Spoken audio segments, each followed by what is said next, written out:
చందమామ కథలు. పిల్లలకు పెద్దలకు విజ్ఞాన వినోదాల్ని అందించే కథలు చందమామ కథలు. ఈనాటి కథ అదృశ్యకరణి అంటే మాయమయ్యే విద్య. సబ్స్క్రైబ్ చాగంటి మాల్తీ తెలుగు. పుష్పక నగరంలో శమంతకుడు అనేటువంటి దొంగ ఉండేవాడు. అతడు రాత్రులు దొంగతనాలు చేస్తూ పగలు చాలా మర్యాదస్తులాగా జీవిస్తూ ఉండేవాడు. అతని మర్యాద మనన అన్నీ చూసినటువంటి ఇతరుల ధనవంతులు ఇతని ధనవంతుడే కాకుండా నిజంగా మర్యాదస్తులు అనుకుని వాళ్ళ కుమార్తెలను ఇవ్వడానికి పోటీపడ్డారు. అలాగే ఒక ధనికుడు తన కూతురు చంపకవతినిచ్చి పెళ్లి చేయాలనుకున్నాడు.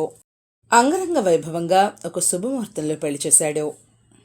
చంపకవతి గుణవతి, శీలవతి, నీతిగా బతకాలనుకున్నటువంటి గొప్ప ఆశయం కలది కూడా.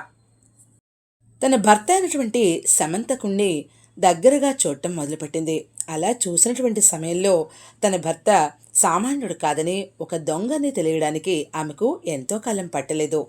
అప్పుడు ఆమెకు చాలా బాధ కలిగింది. భర్తను మంచిదారిలో పెట్టాలని ఆమె ఎంతగానో పరితపించింది. కానీ శమంతకుడికి భార్య మాటలు చెవికెక్కలేదు. కొన్నాళ్ల తర్వాత చంపకవతికి ఒక కొడుకు పుట్టాడు. వాడికి సుమనుడు అని పేరు పెట్టారు. సుమనుడు కూడా తండ్రిలాగా దొంగలాగా మారిపోతాడేమోనని చంపకవతికి భయం పట్టుకుంది. ఆమె బాగా ఆలోచించింది.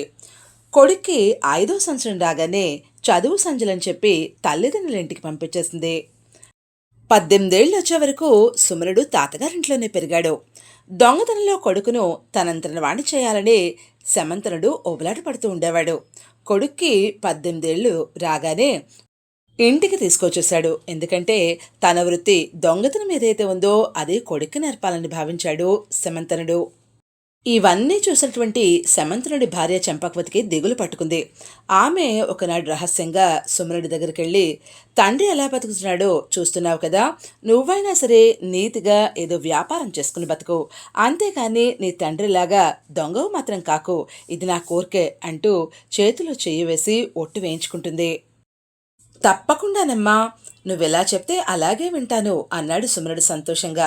ఇది జరిగినటువంటి వారం రోజుల తర్వాత శమంతనుడి కొడుకుతో డబ్బు సంపాదించడానికి ఎన్నో మార్గాలున్నాయి, వాటిలో చాలా ముఖ్యమైనది దొంగతనం, ఈ విషయం నీకు తెలుసా అంటూ మాట్లాడడం మొదలుపెట్టాడు. ఇవాళ చాలా మంచి రోజు, ఇవాళ నువ్వు నాతో వచ్చావంటే దొంగతనంలోని సులువునన్నీ నేర్పిస్తానన్నాడు శమంతనుడు ఆనందంగా. వద్దు నాన్నా, దొంగతనం చేసి పట్టుబడితే జీవితంలో అంతకంటే అవమానం మరేదీ ఉండదు, నేనేదైనా వ్యాపారం చేసుకుంటాను అన్నాడు సుమనుడు. మూర్ఖుడా, వ్యాపారంలో తప్పక లాభాలు వస్తాయని నమ్మకం లేదు, అదంతా కూడా దైవాధీనన్నాయనా, నా మాట విను, నా విద్య నేర్చుకో అన్నాడు శమంతకుడు కోపంగా.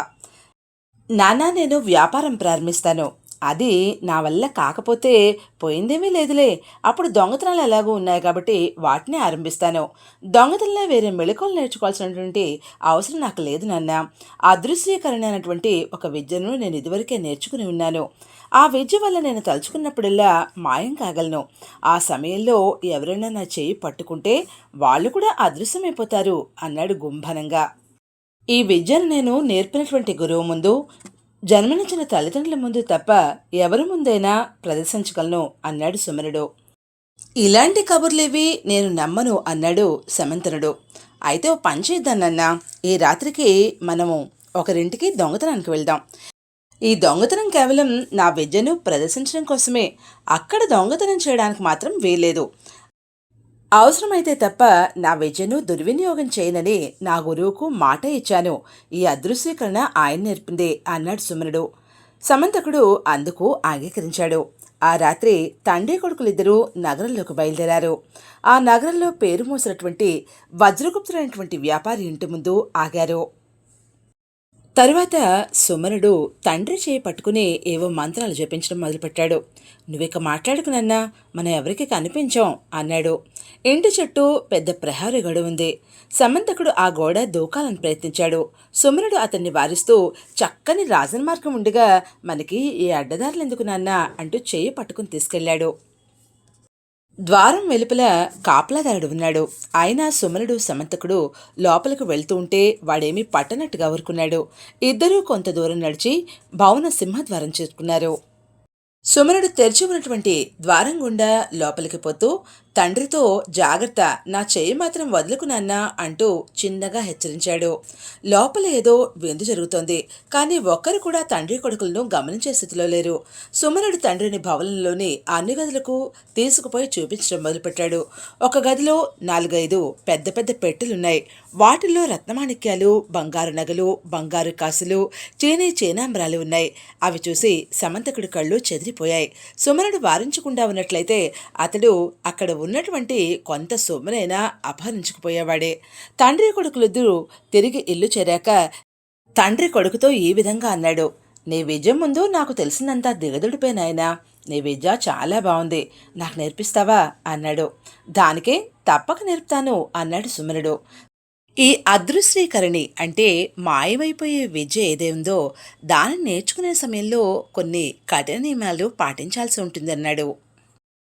ప్రతిరోజు పురాణ పఠనం చేయాలి, నీతి గ్రంథాలు చదవాలి, గంటల సేపు దైవాన్ని పూజించాలి.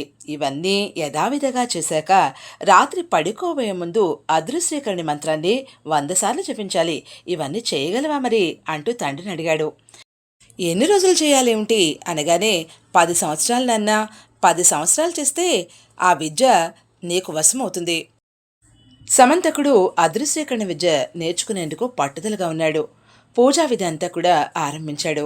అప్పుడు సుమనుడు తల్లితో, అమ్మా, ఈ 10 సంవత్సరాల వరకు నాన్న దొంగతనాల జోలికి వెళ్ళాడు. ఈ కాలంలో నీతి గ్రంథాలు, పురాణాలు చదువుతూ దైవపూజ చేయడం అలవాటవుతుంది. దాంతో దొంగతనం చేయడం మానేస్తాడు నాన్న అన్నాడు ఆనందంగా. ఇందుకే ఇదంతా ఎలా సాధించావురా అడిగింది తల్లి చెంపకవతి.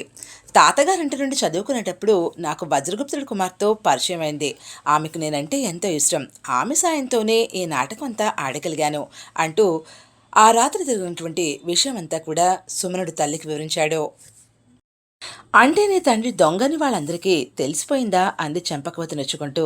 లేదమ్మా, నాన్న ఆరోగ్యం బాగోలేదని, ఆయన సంపాదించేందుకు శ్రమపడుతున్నాడని వాళ్ళకి చెప్పాను.